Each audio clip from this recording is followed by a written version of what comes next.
I can never forget that night, the night my world shattered. I was 8 months pregnant with twins, carrying life inside me while death stared me in the face. It wasn't a stranger who tried to destroy me, it was my own husband. Alongside his lover, he wanted my inheritance, my company, everything my parents built. When I refused to sign it all away, what they did next will make your heart stop. And this is the story of how love turned into betrayal, and how I survived the night my husband tried to end both me and my unborn children. Before we dive into today's story, I'd love to know a little about you. What's your name, age, and city, and where are you watching this story from right now? I ask because understanding my audience helps me create stories that truly connect with you. My name is Clara Miller, and I'm 28 years old. I've spent most of my life in Charlotte, North Carolina, a city that moves fast but somehow still feels like home. Before everything changed, my life was quiet, steady, and filled with love. My parents, Richard and Helen Miller, weren't millionaires, but they had built something meaningful, a small but respected family business called Carson Appliances, which designed and repaired high-end kitchen equipment. It wasn't the kind of empire that made headlines, but it gave us comfort, purpose, and pride. Our house sat on a tree-lined street near the edge of the city, a 2-story brick home worth around $850,000, filled with laughter, music, and the smell of my mother's baking. Every Sunday morning, my father would make coffee while Mom and I read the paper together at the dining table. They were partners in every sense, kind, honest, and deeply devoted to each other. I grew up watching them work side by side at the shop. My mother handled design and customer relations. My father managed repairs and accounts. From them, I learned what real teamwork meant, and that success was built not just on money, but on trust. They hoped I'd one day take over the company, and though I didn't say it out loud then, I wanted the same. Yet, even surrounded by love and security, there was a quiet emptiness inside me, a longing for a love of my own. My parents' marriage had set a high standard, one I doubted I'd ever find. I wanted someone who saw me the way my father saw my mother, someone who valued kindness over wealth, truth over charm. Back then, I thought my future was simple. Continue my parents' business, start a family, and keep the warmth of our home alive. I didn't know that life was about to take everything familiar and turn it into something unrecognizable. The world I knew, my parents, my peace, my innocence, would soon shatter, replaced by shadows I never imagined could exist within love. For now, though, I remember that time as my safest chapter, the calm before the storm that changed my life forever. It was a warm spring afternoon when everything began to change. My parents had asked me to represent Carson Appliances at a business conference in downtown Charlotte.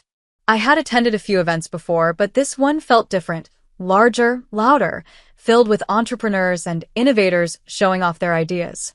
I wore my mother's pearl earrings for luck and carried my father's old notebook. I wanted to make them proud. That's where I met Travis Carter. He was standing near the coffee table, confident and charming, the kind of man who seemed to own every room he entered. His smile was practiced but disarming. When he asked about my work, I found myself talking more than I usually did about the company, the new designs we were testing, even my dreams of expanding one day. He listened closely, nodding, making me feel as if every word mattered. When the session ended, he offered to walk me to my car.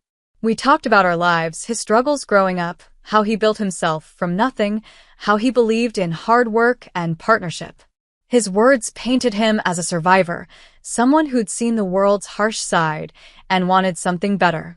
There was a vulnerability in his tone that drew me in. Over the next few weeks, he found reasons to see me again, lunch meetings that turned into dinners, business discussions that turned into laughter. He remembered small things, like how I took my coffee or which colors I loved wearing. My parents liked him at first, but my father's instincts were sharper than mine. "He's charming," Dad said once, "but charm without roots can hide a lot." I brushed the warning aside. I saw only what I wanted to see: kindness, drive, attention. Travis told me he admired strong women, that I reminded him of everything a partner should be. I believed him. I believed that maybe, Finally, I had found the kind of love my parents shared, something built on mutual respect and dreams. Looking back now, I realize that the moment I met Travis was the turning point of my life. What began as admiration would slowly turn into control, and what I thought was destiny would reveal itself as danger. Our relationship moved quickly, almost like a whirlwind that swept me off my feet before I could think twice. Within 6 months of meeting Travis, he proposed.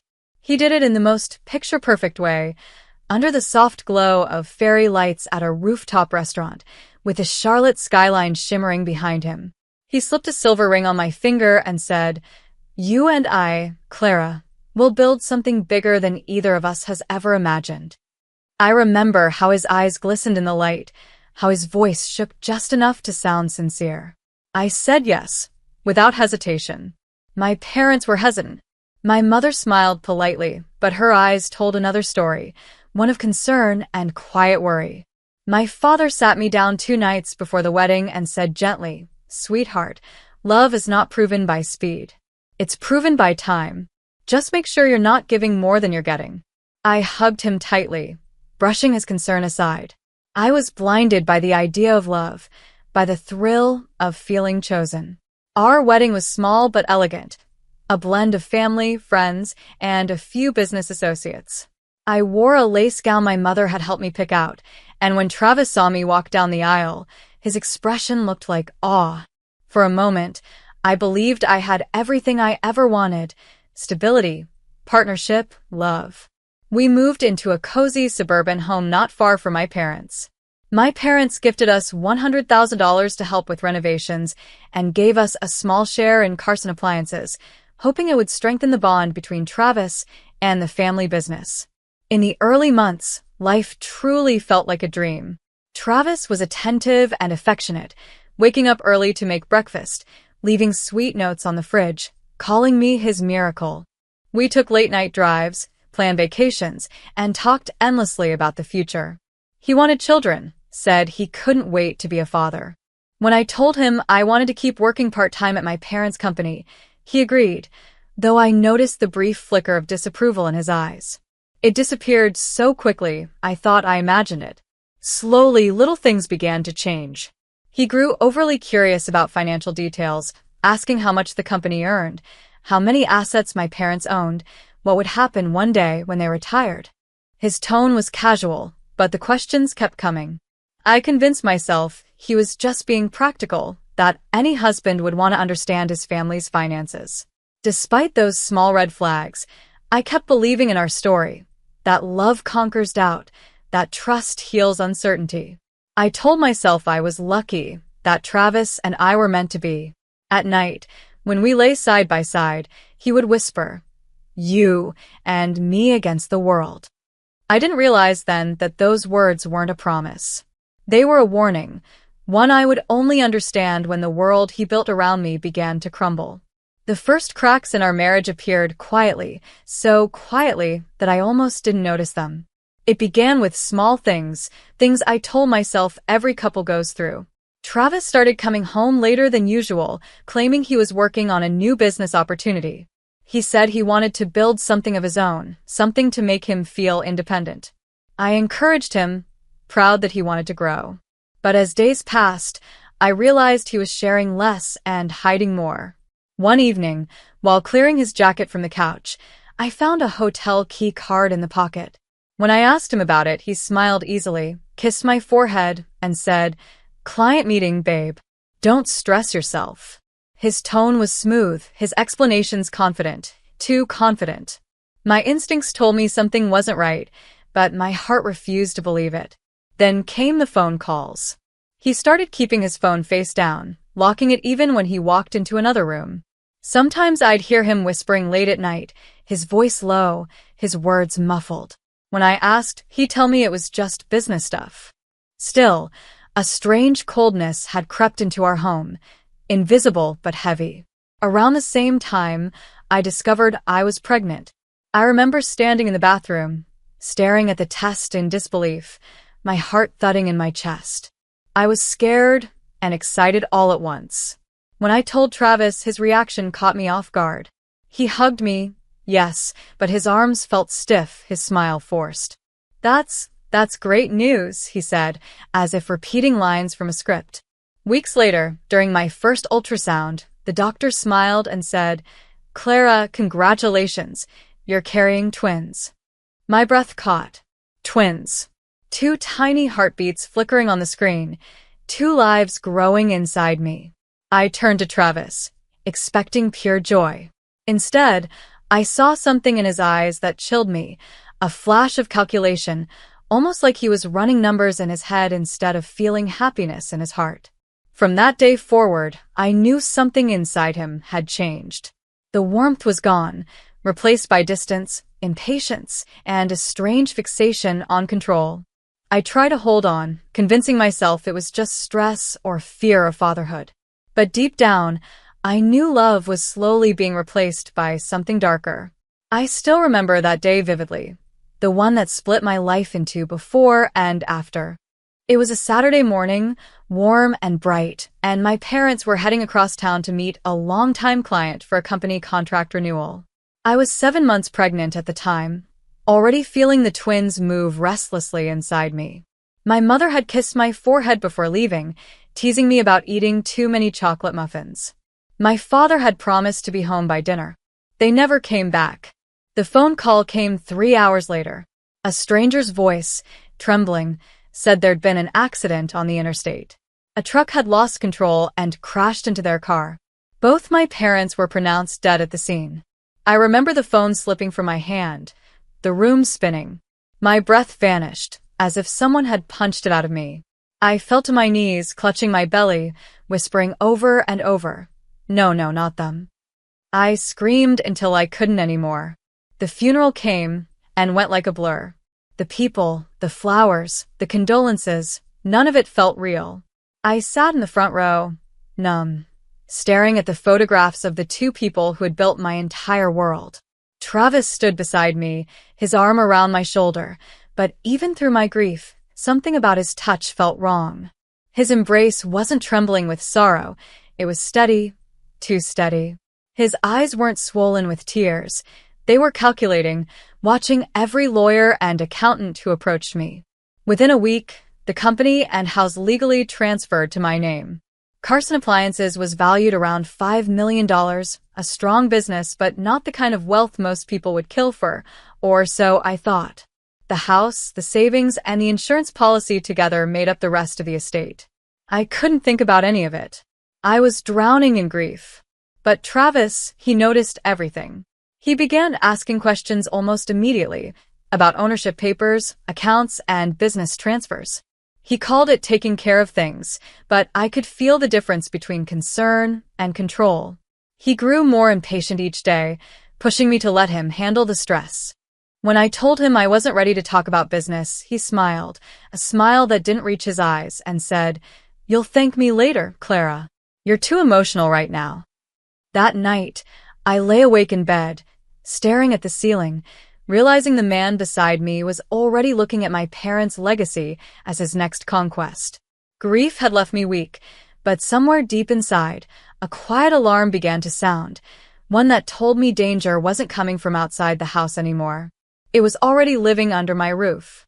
The weeks following my parents' deaths blurred together, grief mixed with exhaustion, and the weight of pregnancy growing heavier by the day. I wanted time to heal, but Travis didn't believe in slowing down. He became obsessed with the company, staying up late in my father's old office, rifling through files and financial records as if searching for buried treasure. Whenever I walked in, he'd quickly shut the laptop or change the subject. At first, I tried to see it as him helping.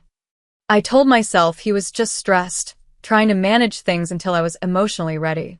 But his tone changed. He began speaking to me not as a husband, but as a man giving orders. "You should sign the transfer papers," he'd say. "It'll be easier for me to handle everything." Each time, I refused. Carson Appliances was my parents' legacy, the last piece of them I had left. But Travis didn't stop. His voice grew sharper, his patience shorter. One night, when I reminded him the company didn't belong to him, he slammed his hand against the dining table so hard that my glass shattered. "You're being unreasonable," he shouted.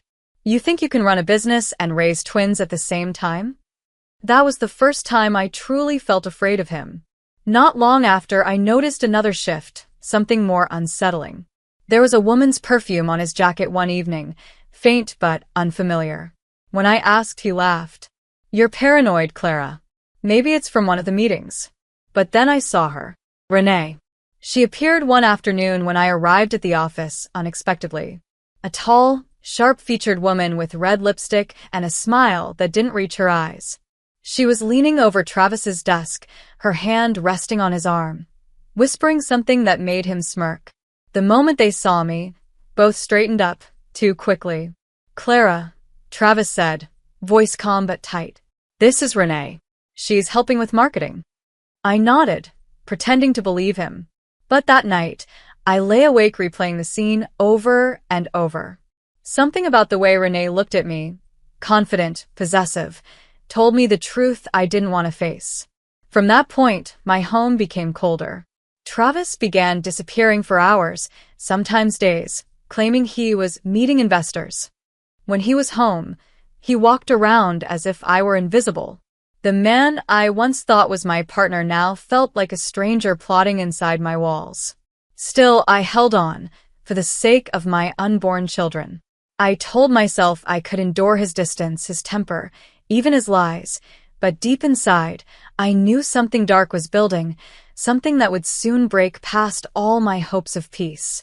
By the time I reached 8 months of pregnancy, the tension inside our home had become unbearable. Every conversation with Travis turned into an argument, and every argument ended with him walking away, muttering that I was ruining everything. I tried to focus on the twins, on staying calm for their sake, but I could feel fear tightening around me like a slow, invisible grip. That night started like any other. Travis came home late, well past midnight, smelling of whiskey and expensive perfume. I was sitting on the couch, my hands resting on my swollen belly, exhaustion pressing down on me. When he walked in, I asked softly, "Where were you, Travis?" He ignored me, heading straight for the kitchen. Moments later, I heard the sound of a glass shattering. He came back with his eyes blazing. "You've been avoiding me," he snapped. "You won't sign those transfer papers. Do you think you can control me, Clara?" I stood up slowly, steadying myself. This company is my parents' legacy. It's all I have left of them. I'm not giving it to you, Travis. For a moment, his expression was unreadable. Then a bitter laugh escaped his lips. "You think I married you for love? You think I care about your little family business? You're pathetic." My chest tightened. I could feel my heart pounding painfully. "Please," I whispered, "don't do this." But he wasn't listening. He reached into his pocket and pulled out his phone, dialing someone. "Come in," he said coldly. It's time she learned her place. Within minutes, Renee walked through the front door. She was wearing a short black dress, her lipstick dark red, her smirk cruel. "So this is the loyal wife," she said, her voice dripping with mock sympathy. "You really thought he loved you?" Tears blurred my vision. "Renee, please leave my house." But Travis grabbed my arm roughly, forcing me down onto the couch. "You're going to sign those documents tonight," he said, "or this will get ugly." I tried to pull away. "You can't force me."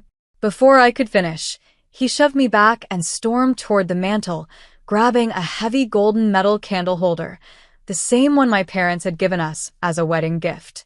My stomach twisted with dread. "Travis, please don't." He raised it high and brought it down hard against the side of my head. Pain exploded through me, sharp and blinding. I screamed, clutching my belly as I fell sideways, crashing into the wall. The world blurred into spinning lights and ringing ears. I tasted blood. My vision dimmed as another strike came, then another. "Stop." I heard Renee yell, but not out of mercy, more out of panic. "You're going to kill her."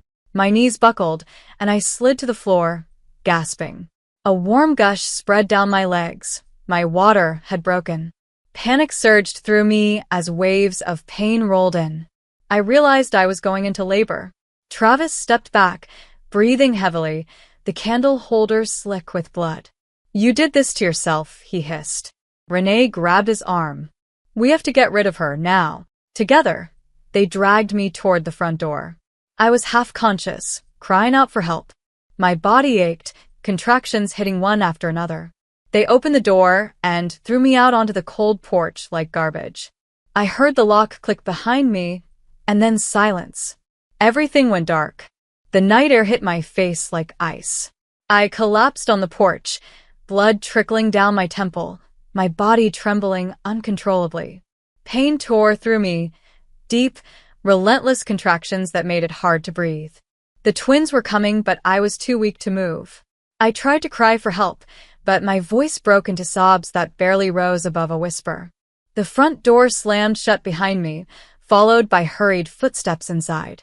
I could hear them, Travis and Renee, whispering frantically. They weren't trying to help me. They were hiding. I caught bits of their words through the fog in my mind. We'll say she fell, no one saw anything, just clean up the blood. They thought they could erase what they'd done. My vision blurred, and I pressed a shaky hand against my belly. Please, I whispered through tears. Please hold on, babies. Just a little longer. Then I heard a voice, a woman's voice, shouting from across the yard. Clara? Clara, are you okay? It was Tara, my neighbor. She lived 2 houses down, a nurse who had always waved to me on her morning walks. I tried to answer, but my words came out as a faint cry.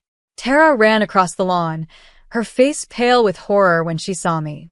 Oh my God, she gasped, kneeling beside me. You're bleeding. What happened?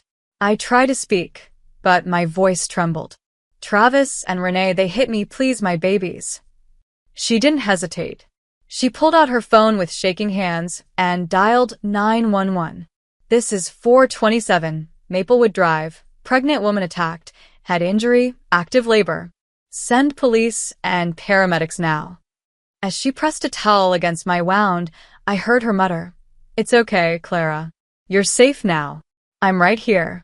Her voice anchored me, pulling me back from the edge of darkness. Within minutes, flashing red and blue lights filled the street. The sound of sirens cut through the quiet neighborhood. Officers rushed up the walkway, while paramedics unfolded a stretcher beside me. Tara pointed toward the house. They're inside. They did this to her. The police began pounding on the door, shouting commands. I could hear chaos inside, hurried footsteps, a crash, a window breaking. Travis and Renee were trying to run. Charlotte PD, open the door. Moments later, I heard the splintering of wood as officers forced their way in. The noise of struggle followed, shouts, movement, then silence. One paramedic leaned over me, shining a small flashlight into my eyes. Stay with us, Clara. You're going to be okay. The last thing I saw before losing consciousness was Tara standing near the ambulance, her face streaked with tears, shouting at the officers, Don't let them get away. And somewhere in the distance, as darkness pulled me under, I thought I heard the faint metallic clang of the golden candle holder hitting the floor, the sound of the weapon that almost ended my life, but would soon become the very evidence that saved it. When I regained partial awareness, flashing lights painted the world around me red and blue. I could hear voices, urgent, commanding, full of movement. My body felt heavy, my head pounding where the golden candle holder had struck me. Everything was hazy, but one voice stood out, Tara's. She's in labor. Please hurry, she shouted to the paramedics. I felt her hand clutch mine, warm and steady. Clara, stay with me. Help is here. I opened my mouth to speak, but no sound came out. Pain surged again through my abdomen, fierce and unrelenting. The paramedics worked fast, strapping me onto a stretcher, checking my vitals. One of them said, severe trauma, probable concussion, active labor at 8 months. We need to move now. As they wheeled me toward the ambulance, the police were still at the house. 2 officers had already broken down the back door, their flashlights cutting through the darkness inside. I heard one of them yell, Freeze! Hands where I can see them. Moments later came the sound of a struggle, a crash, a shout, then silence. Travis and Renee had tried to slip out through the back door, but they didn't get far. When the officers dragged them out, I could see Travis's face under the harsh lights, twisted with anger and disbelief. Renee was crying, her mascara streaking down her face. "This is a mistake," Travis barked, his voice hoarse. "She fell. It was an accident." Tara turned on him, fury trembling in her voice. "An accident? You hit her and left her bleeding. You almost killed her and your own babies." The police officer didn't hesitate. He cuffed both of them while another officer photographed the weapon still lying in the living room, the golden candle holder covered in blood. One officer walked up to Tara. "Ma'am, your statement saved her life tonight. You did the right thing." Tara nodded, her eyes glistening. "Just make sure they never touch her again." As the ambulance doors closed, I caught one last glimpse of the scene through the small window, flashing lights, uniforms, and my neighbors watching in stunned silence. Then the siren wailed, and we sped toward the hospital. My world had collapsed in one night, but thanks to Tara's courage, I was still alive, and so were my unborn children. The ambulance raced through the quiet streets of Charlotte, sirens echoing like a heartbeat in the night. I drifted in and out of consciousness, gripping the paramedic's hand as another contraction ripped through me. "You're doing great, Clara," he said firmly. "Just hold on a little longer. We're almost there." When we arrived at Atrium Health Hospital, nurses and doctors were already waiting. They wheeled me straight into the delivery room, bright lights blurring above me as voices overlapped, urgent yet controlled. Blood pressure dropping. "We need in 4-line. She's 8 months along. Prepare for a premature delivery." Tears slid down my cheeks as I gasped through another wave of pain. "Please," I whispered. "Just save them. Save my babies." A nurse squeezed my hand gently. "We will, sweetheart. They're fighters just like you." Hours felt like minutes. I heard monitors beeping, doctors giving calm instructions, my own cries echoing in the sterile room. My body was weak, but something deeper, something fierce, kept me going. I had already survived death once that night. I wouldn't give up now. And then, through the haze of exhaustion and agony, a sound pierced the room, a cry. High, thin, and beautiful. My first baby had arrived. A doctor smiled behind her mask. "It's a boy." Before I could fully process it, another contraction hit, sharper this time. The nurse coached me through it, and a few minutes later, another cry filled the air. Softer, but just as strong. "And a girl," the doctor said warmly. "You did it, Clara. They're both here." I broke into sobs, relief and joy flooding through every cell of my body. They wrapped my son and daughter in soft blankets and placed them gently in my arms. Tiny, fragile, and perfect. Their little fingers curled around mine as if promising never to let go. "You're safe now," I whispered to them through tears. "Mama's here. You're safe." A doctor approached quietly. "The police officers have already updated us," she said. "You're protected here, Clara. Travis and the woman who hurt you are both in custody. You don't need to worry about them anymore." For the first time in months, I allowed myself to breathe. My children were alive. I was alive. And though the road ahead would be hard, I knew this. Nothing and no one would ever break us again. The days after the twins' birth passed in a blur of exhaustion, fear, and gratitude. The doctors kept me under observation for several days because of the head injury and premature delivery. My babies, my tiny son and daughter, were kept in neonatal care, monitored closely but growing stronger every day. Each time I looked at them, I reminded myself why I had to stay strong. A police detective came to the hospital 3 days later. His tone was calm but serious. "Clara, we have Travis and Renee in custody. They've both been charged with domestic assault, attempted murder, and conspiracy." He assured me they had found the blood-stained golden candle holder, fingerprints, and surveillance footage from a nearby neighbor's camera showing Travis dragging me out of the house.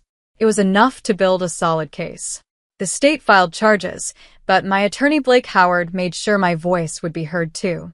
Once I was discharged from the hospital, I moved temporarily to my parents' old home, now legally mine, where I could heal and care for my newborns. Blake visited me there, guiding me through every step. "You're not just a victim, Clara," he said firmly. "You're a survivor. We'll make sure justice is served." The trial began 6 weeks later, and though my body was still recovering, I was determined to testify. The courtroom felt cold when I entered. The polished floors, the watchful eyes of reporters, and the low hum of whispers filling the air. Judge Marion Harris, known for her no-nonsense approach, presided over the case. When I took the stand, my hands trembled, but my voice did not. I told the court everything. The manipulation, the threats, the affair, the night Travis struck me with a candle holder and threw me outside like I was nothing.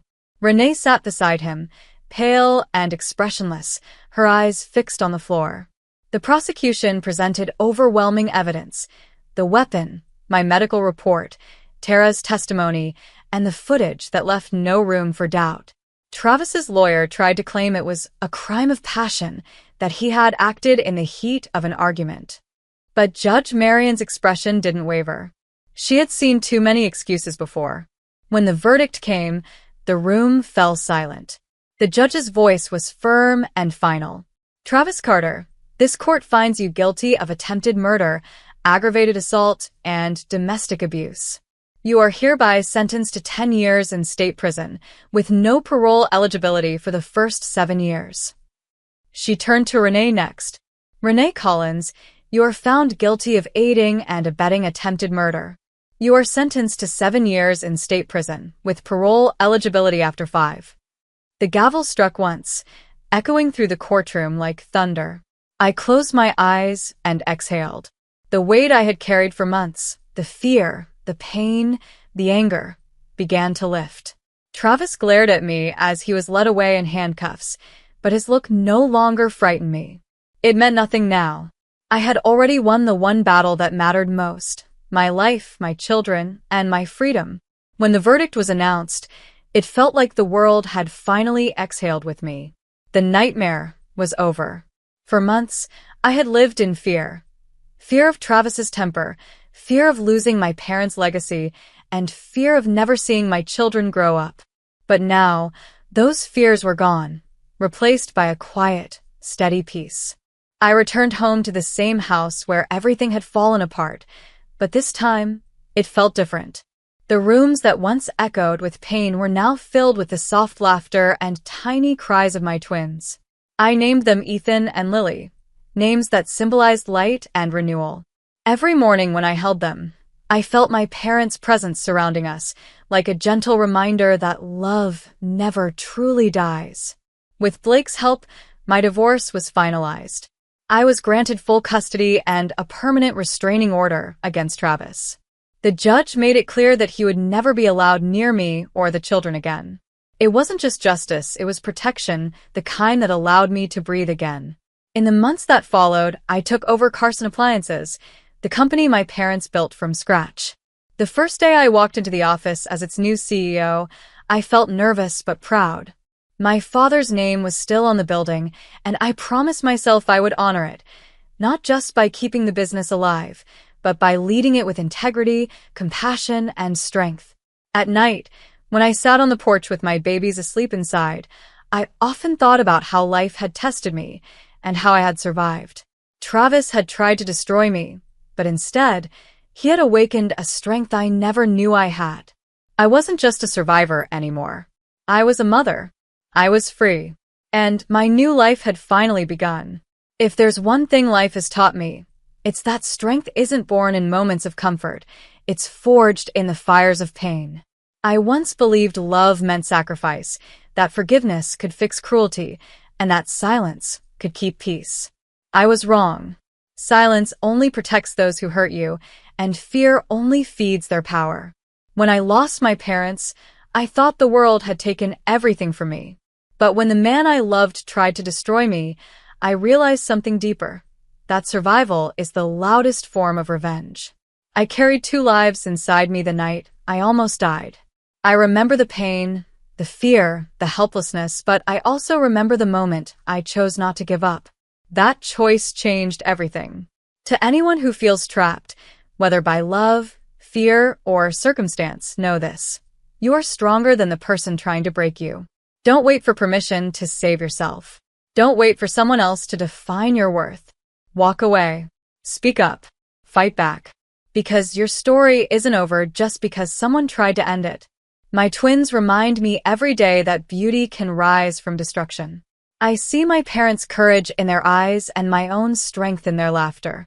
Life didn't give me the ending I wanted, but it gave me the beginning I needed.